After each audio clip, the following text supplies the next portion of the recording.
행정의 실효성 확보 수단 보겠습니다. 전통적인 강제집행 수단에 대이직강, 대집행, 이행강제금, 직접강제, 강제징수 네 가지가 있습니다. 공통적인 것은 먼저 의무를 부과하고 불이행했을 때 장래를 향하여 강제 집행한다는 것입니다.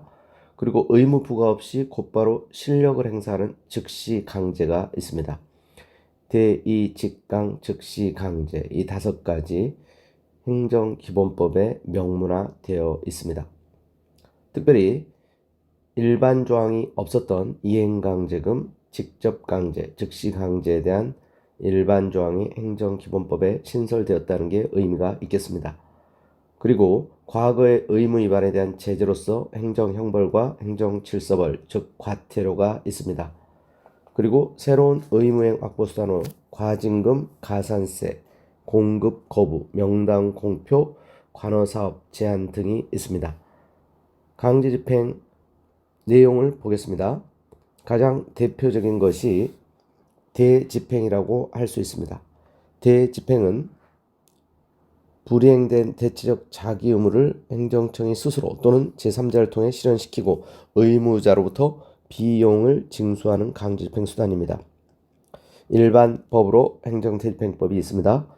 대집행 주체는 의무를 명한 처분청이고 3자로 하여금 집행하게 할 수 있는데 이때 3자는 단순히 행정청의 보조인이지 주체가 아니라는 것을 주의하시기 바랍니다.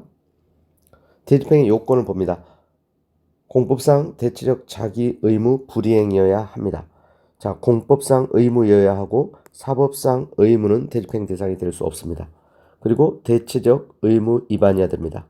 비대체적 자기 의무라든가 비대체적 부자기 의무의 경우는 대집행 대상이 될 수 없습니다. 대표적인 게 토지, 건물, 명도, 인도, 퇴거 의무는 대집행이 불가합니다. 장례식장 사용 중지 의무, 비대체적 부자기 의무이므로 대집행 대상이 될 수 없습니다. 그 다음에 두 번째 요건으로서 다른 수단으로 이행 확보가 곤란해야 됩니다. 대집행 이외의 방법으로 이행 확보가 가능한 경우는 대집행을 할 수 없습니다. 그 다음에 세 번째, 의무 불이행을 방치하 및 심히 공익을 해야 하는 것으로 인정되어야 합니다. 심히 공익을 해야 한다고 인정한 예가 위법 건축물이 도시미관, 주거환경, 교통, 소통에 지장이 없는 경우라도 불법 건축물을 방치하는 것이 더 큰 공익을 해칠 우려가 있는 경우 교회당 건물 사례 같은 경우가 있습니다.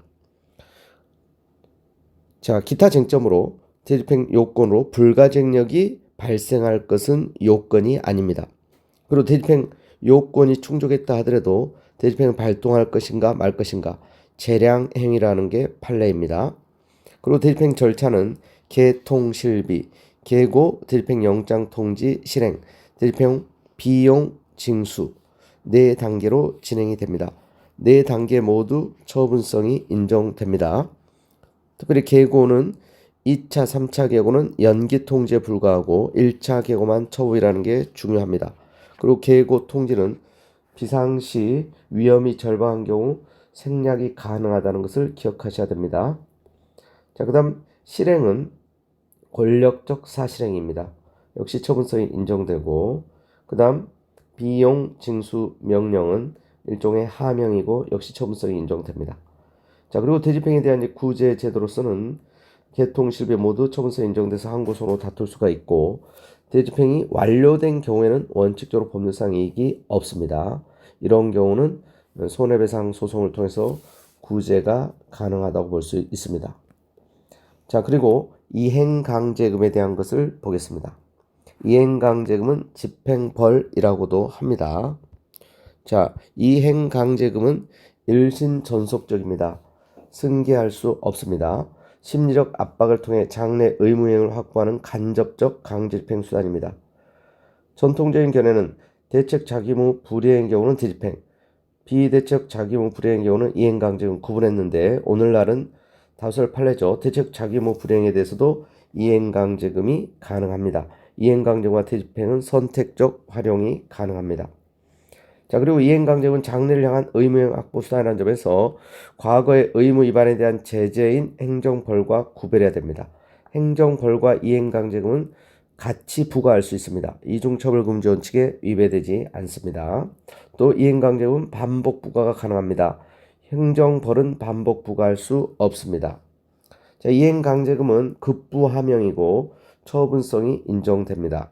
상속인에게 승계되지 않는 일신전속적이라는 게 중요하고요. 이행강제금의 일반법적 근거는 없었는데 행정기본법에 일반조항이 생겼다는 게 또 중요한 의미가 있겠습니다. 그리고 개별법으로 건축법, 농지법상의 이행강제금이 대표적입니다. 특별히 이행강제금에 대한 이제 불복 절차로서 특별규정이 있는 경우는 특별규정에 따르고 특별규정이 없는 경우는 행정쟁송을 통해서 다툴 수가 있습니다.